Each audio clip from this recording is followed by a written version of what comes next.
Good afternoon. सो ये है आपकी अप्रैल की न्यूमरोलॉजी और यहाँ पर मैंने सोचा आपको गंगा दर्शन करा दूँ। तो आवाज़ मेरी है, दर्शन गंगा के हैं। अप्रैल 4 चौथा महीना है 2024 का, और 4 और 4 मतलब 2024 का टोटल 44 होता है। तो 3-4 एक साथ आ गए। Let me read it in English first and then I will try and translate it in Hindi. This month is about a lot of new beginnings, social life, fun, parties, being outdoors, holidays in nature and connecting with nature.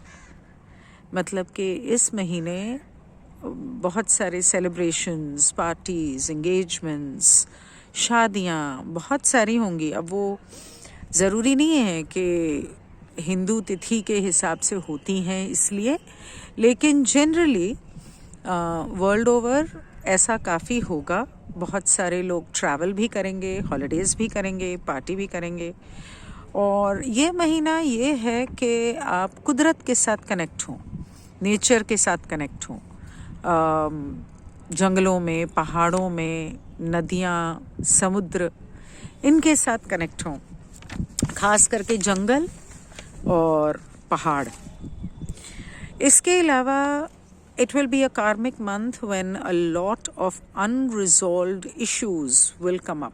मतलब कि ये ऐसा कार्मिक महीना है, बल्कि साल है, लेकिन इस महीने थोड़ा ज़्यादा कि इस तरह की मुश्किलें आ सकती हैं जो पहले भी कई बार आई हैं और आपको समझ में नहीं आ रहा कि ये बार बार मेरे ही साथ क्यों होता है।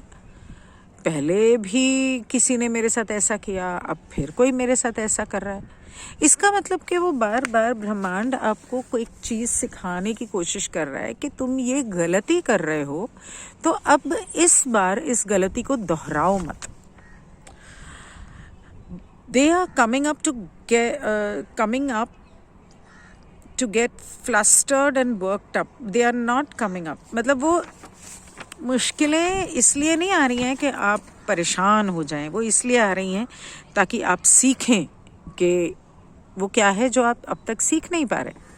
उसके अलावा इस वक्त इस महीने जो आपको करना है वो ये है कि आप मेडिटेशन में बैठें और अपना शैडो वर्क करें और इन मुश्किलों को अपने मन के भीतर रिजॉल्व करने की कोशिश करें।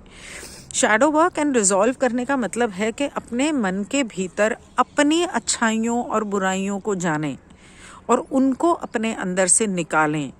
और किसी की वजह से आपको चिड़चिड़ाहट जो होती है, फ्रस्ट्रेशन होती है, गुस्सा आता है, जो भी होता है, उसकी मूल वजह जो है, कारण जो है, वो सामने वाले में नहीं है, वो आपके अंदर है। तो उसको दूर करना है। मतलब कि सब्र से काम लेना है।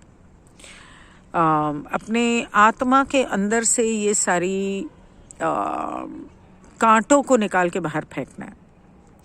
आप इसके लिए बहुत सारी चीज़ें इस्तेमाल कर सकते हैं, जैसे कि एनर्जी हीलिंग, जैसे रेकी, थीटा, हिप्नोथेरेपी, मेडिटेशन। और ये हर लेवल पर आएंगी आपकी ज़िंदगी में, चाहे वो पैसों की हो, रिश्तों की हो, हेल्थ की हो। तो जब ये तीनों में से किसी में भी कोई दिक्कत आती है तो उसका बेसिकली मतलब ये है कि कुछ तो है जो आपके अंदर, आपके मन के भीतर आपने अभी तक जिसका उपचार नहीं किया है। जहाँ तक रिश्तों का ताल्लुक है, बहुत सारी पुरानी प्रॉब्लम्स जो हो सकता है किसी और रिश्ते में कभी रही हों, या इसी रिश्ते में पहले हुआ करती थी, फिर बंद हो गई थी थोड़े समय के लिए, अब फिर उभर आई। या कुछ ऐसे लोग जो पहले जो आपकी ज़िंदगी में रहे हों, उनके साथ कोई दिक्कत रही हो और उसके बाद आप अपने अपने रास्ते चले गए, फिर सामने आ गए, इस तरह का कुछ हो सकता है। लेकिन जब इस तरह का कुछ होता है या इन्हीं रिश्तों में उस तरह की दिक्कतें आती हैं, आपको उस इंसान पे उंगली नहीं उठाना है, आपको अपनी सोच को बदलना है अपने अंदर। क्योंकि जो भी अनुभव होते हैं उसमें सही और गलत सिर्फ दो ही नहीं होते कि तुम्हारी सोच और मेरी सोच, सिर्फ दो ही सोच नहीं होती, उसमें और बहुत पहलू हो सकते हैं जिसके बारे में हम अक्सर नहीं सोचते। कोई तीसरा चौथा पहलू भी तो हो सकता है। तो हर तरह के पहलू से सोच के उसे अपने अंदर आपको रिजॉल्व करना है, सामने वाले इंसान को लव एंड लाइट के अंदर पूरी तरह से खुद को और सामने वाले को एक तरह से बांधना है प्यार में। और जब आप ऐसा करेंगे तो आपके दिमाग में जो उलझने हैं वो धीरे धीरे खुद ब खुद ठीक होने लगेंगी, वो सुलझती जाएंगी और हो सकता है कि आपके रिश्ते सुधर जाएं। बहस करने से कुछ नहीं होने वाला। इसके बजाय अगर आप बैठ के बातचीत करेंगे कि शांति से, जब वो समय निकल गया, थोड़ा 1 घंटा 1 दिन कुछ इस तरह का समय निकल गया, तो उसके बाद जब बैठ के जब दोनों दिमाग ठंडे हो गए, शांति से बैठ के बात करेंगे, क्लियर कम्युनिकेशन, मतलब दिल खोल के सामने एक दूसरे से बात करेंगे और प्यार से बात करेंगे तो वो मसला सुलझ सकता है। एक चीज़ याद रखना कि 1 तारीख को बुध वक्रीय जा रहा है, मर्क्यूरी रेट्रोग्रेड, और जब बुध वक्रीय जाता है तो अक्सर गलतफहमियाँ होती हैं और बहुत सारी चीज़ें होती हैं, जैसे ट्रैवल प्लान्स डिस्टर्ब हो गए, डॉक्यूमेंटेशन जो है वो उसमें कोई कहीं प्रॉब्लम आ गई। तो इन चीज़ों का आपको इस महीने बहुत ध्यान रखना है। यहाँ पर इस महीने और मैं तो कहूँगी अगले महीने भी एक तरह से जो पेशेंस है, जो सब्र है, वो है हर ताले की चाबी। जब बुध वक्रीय, अगर समझो किसी से कुछ ज़्यादा बातचीत हो गई है, तो जब बुध वक्रीय का समय निकल जाएगा 2 हफ्ते बाद, 3 हफ्ते बाद, तब सुलझा लेना। जल्दी क्या है, कोई जल्दबाजी तो नहीं है, कोई भागा तो नहीं जा रहा। उसके अलावा इस महीने जैसे कि मैंने कहा बहुत सारी शादियां होंगी, या जो लोग रिश्ते में हैं वो कमिटमेंट करेंगे, लेकिन ये सारे रिश्ते कार्मिक होंगे। जो भी कमिटमेंट्स होते हैं, जिन नए लोगों से आप मिलते हैं, क्योंकि ये महीना नई शुरुआत का है, तो हो सकता है कि आप बहुत सारे ऐसे नए लोगों से मिले जिनके साथ आपका रिश्ता बन जाए। ये सभी कार्मिक रिश्ते हैं, और जब कार्मिक रिश्ते होते हैं तो बेसिकली वो आपकी ज़िंदगी में आपको कुछ सिखाने आ रहे हैं। अगर आप वो सीख लिए, फिर तो वो रिश्ता बहुत प्यार से चलेगा और हो सकता है कि निकल जाए आपकी ज़िंदगी से। लेकिन अगर आपने नहीं सीखा, तो अगर वो इंसान निकल भी गया तो दूसरा आएगा और वो भी वही करेगा। अगर आप उस सीख को सीख लेते हैं तो आपकी एक तरह से ज़िंदगी का एक पड़ाव आप पार करेंगे। बहुत सारे लोग अपना शहर, अपनी नौकरी, अपना घर शिफ्ट करेंगे इस महीने, चाहे वो एक ही शहर में घर हो या दूसरे शहर में हो या दूसरे देश में भी होने की संभावना है। बहुत सारे लोग चाहेंगे कि हम दूसरे किसी देश में शिफ्ट हो जाएं। जहाँ तक हेल्थ का ताल्लुक है, आपको अपनी डाइट का ध्यान रखने की बहुत ज़रूरत है। जहाँ तक हो सके वेजिटेरियन डाइट का ध्यान, मतलब वेजिटेरियन खाएं। बहुत लोग नॉनवेज भी खाते हैं और हो सकता है इस महीने उनकी नॉनवेज की क्रेविंग बढ़ जाए। तो कोशिश करें कि अगर आप समझो खाते भी हैं तो vegetarian salad, raw fruits and vegetables पे ज़्यादा जोर दें। इस महीने हार्ट प्रॉब्लम्स बहुत बढ़ जाएंगी, हॉस्पिटलाइजेशन हो सकता है बहुत लोगों का, और हो सकता है कि बेड रेस्ट। हॉस्पिटलाइजेशन से मैं सलाह दूंगी कि अगर आप घर में बेड रेस्ट कर सकते हैं, अगर ग्लूकोज चढ़ाना है तो घर में चढ़ा दें, तो वो ज़्यादा बेहतर रहेगा। और जहाँ तक दवाई का ताल्लुक है, एलोपैथी के बजाय अगर आप naturopathy, Ayurveda, energy healing, reiki, ऐसी चीज़ें करेंगे तो आपका फ़ायदा है। वैसे इसके अलावा आप SOD या DMSO की दवाई भी कर सकते हैं। अगर आप नहीं जानते ये क्या है, तो आप मेरे चैनल पर सूजन राज के साथ मेरे वीडियोस देख सकते हैं। सर्केडियन रिदम नाम का एक वीडियो है, वो देख सकते हैं, उसके अंदर सारी डिटेल्स समझाई हुई हैं। कुछ लोगों को कॉन्स्टिपेशन की दिक्कत आ सकती है, कुछ लोगों को बग बाइट्स मतलब कि कीड़ा काटना या पेट में कीड़े होने, इसकी दिक्कत आ सकती है, क्योंकि 4 नंबर राहु का है, ये साल राहु का है, 2-4 हैं उसमें, ये महीना 4 का है। तो कीड़े पेट में हो सकते हैं।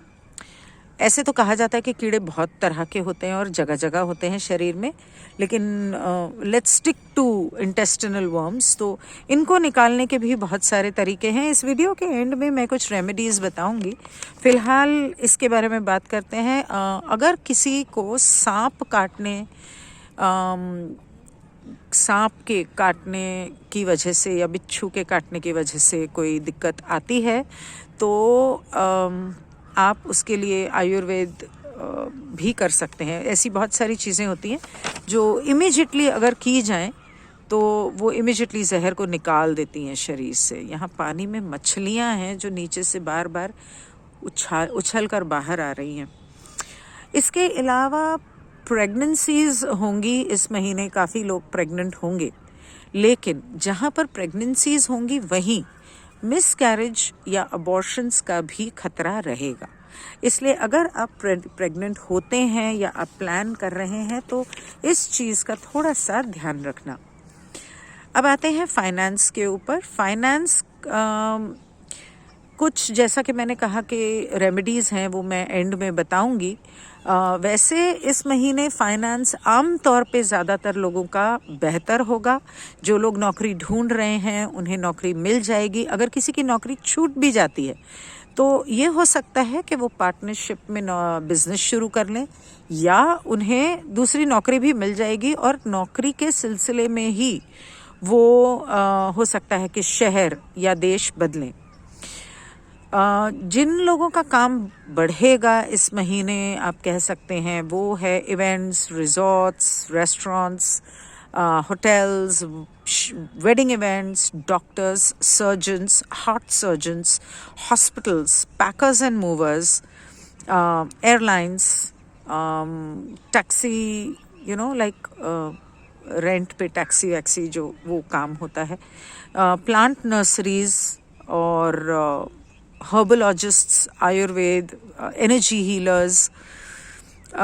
इस महीने एनर्जी हीलिंग, बल्कि इस महीने क्यों, मैं तो कहती हूँ इस साल, खास करके जून के महीने में अगर आप किसी चीज़ के लिए एनर्जी हीलिंग लेते हो तो वो बहुत फलेगी। एडिक्शंस वगैरह हो गए, इस तरह की चीज़ों के लिए भी आप ले सकते हो। AI और रोबोट्स की वजह से बहुत सारे लोगों की नौकरी जाने का खतरा हो सकता है, लेकिन जैसा कि मैंने कहा कि अगर उनकी नौकरी चली भी जाती है तो कुछ समय में उनको नौकरी मिल भी जाएगी। तो इसलिए टेंशन लेने की ज़रूरत नहीं है।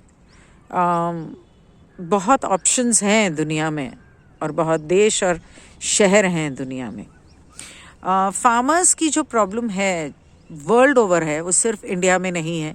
दुनिया के कोने कोने में, France, Germany, Spain, Denmark, Canada, USA, बहुत जगह पर फार्मर्स की प्रॉब्लम्स चल रही हैं और ये प्रॉब्लम्स शायद एस्केलेट होंगी, मतलब कि बढ़ सकती हैं। लीगल प्रॉब्लम्स की बात कर रही हूँ, जैसे वो लोग कुछ लॉज के बारे में, लॉज के खिलाफ प्रोटेस्ट कर रहे हैं, तो इस महीने हो सकता है कि उन्हें रोकने की कोशिश में दंगे वंगे हों और कुछ को मारा जाए और कुछ लोग दंगे पे उतर आएँ जब उनकी बात नहीं मानी जा रही या कुछ और कानून नए बनाए जा रहे हैं। तो ये मसला जो है वो बढ़ सकता है।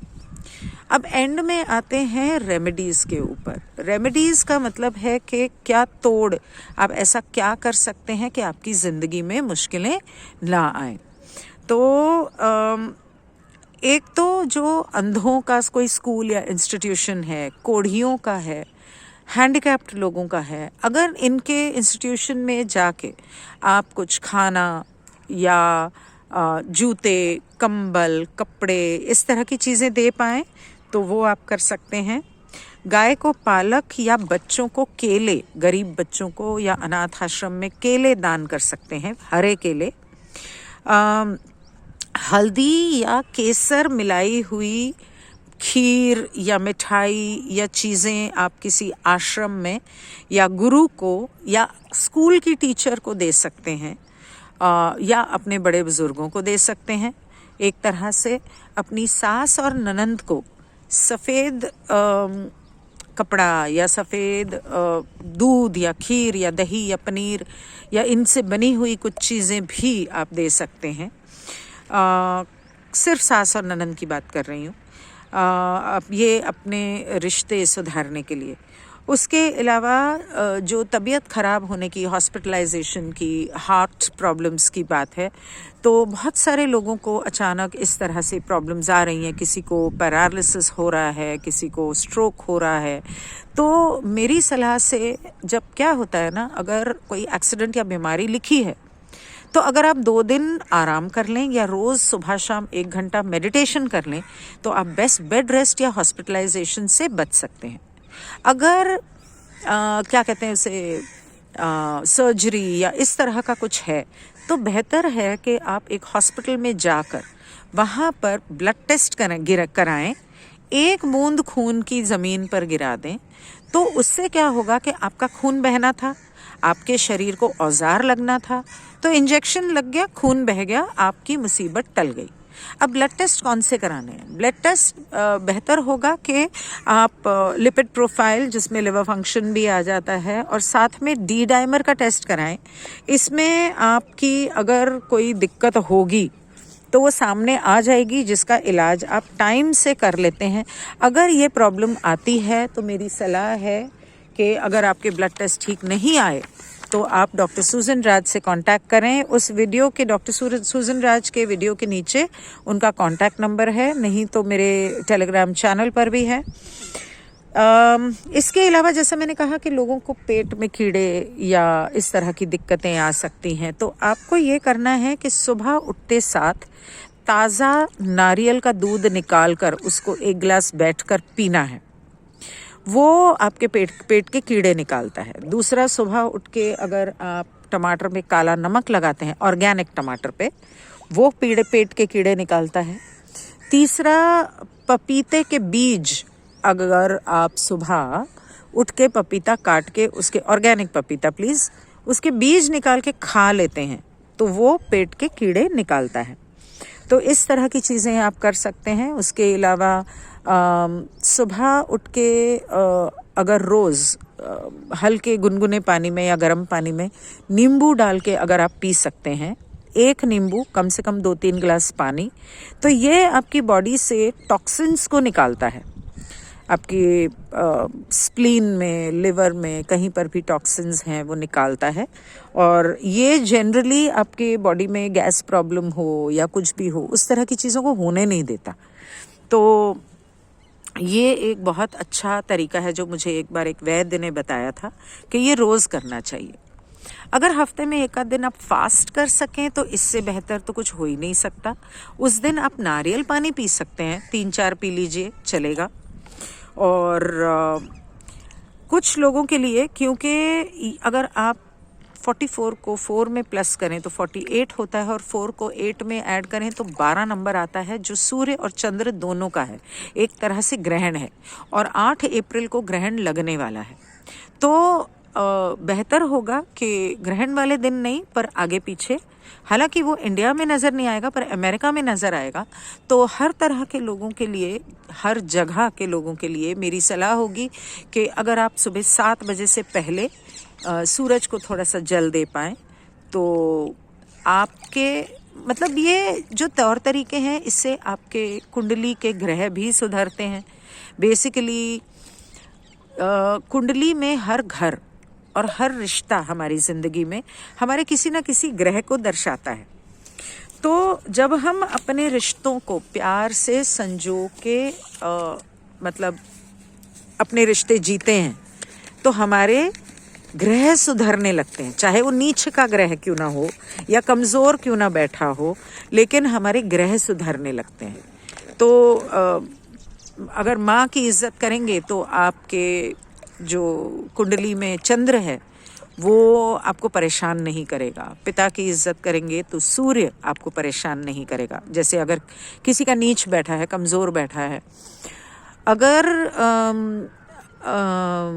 क्या ग्रह होते हैं, शनि, तो घर के बड़े बुजुर्गों की, अपाहिजों की या बीमार लोगों की देख रेख करेंगे या उन्हें इज्जत देते हैं तो आपका शनि सुधरता है। अगर गुरु, पंडित तो मतलब जैसे टीचर होते हैं ना, टीचर प्रोफेसर हो गए, मैं मंदिर के पंडितों की बात नहीं कर रही, लेकिन हाँ जो गुरु होते हैं जिनसे आप कुछ सीखते हैं वो गुरु होते हैं। वो चाहे आप एक 10 साल के बच्चे से कुछ सीखें, अगर आपने कुछ सीखा और अपनी ज़िंदगी में उसे अपना लिया तो वो भी आपका गुरु है। तो इस तरह जब आप गुरु और पिता की को आप सम्मान देते हैं तो आपका गुरु ग्रह सुधरता है। पत्नी से बेवफाई ना करें, सच बोलें, किसी के साथ किसी के बारे में गॉसिपिंग ना करें, किसी से ज़रूरी इन्फॉर्मेशन ना छुपाएं, ऐसी चीज़ें करें तो गुरु और शुक्र ये दोनों आपके सुधरते हैं। और गुरु और शुक्र जो हैं, गुरु शुक्र और शनि, ये है आपका पैसा। चंद्र और सूर्य जो है और मंगल जो है, ये है आपकी सेहत। और मंगल ग्रह जो है वो बेसिकली आपका अपना शरीर, आपका पति, आपका बॉयफ्रेंड, आपका बेटा, ये जो होते हैं ये मंगल ग्रह होते हैं। बेटी जो है वो शुक्र या गर्लफ्रेंड जो है वो शुक्र होती है। तो किसी के साथ भी गलत व्यवहार, आपके नौकरों के साथ, बच्चों के साथ गलत व्यवहार आपके बुध को बिगाड़ देगा। और बुध भी पैसे का एक तरह से कारक है, लेकिन वो भी आपकी ज़िंदगी में बहुत सारी मुश्किलें पैदा कर सकता है।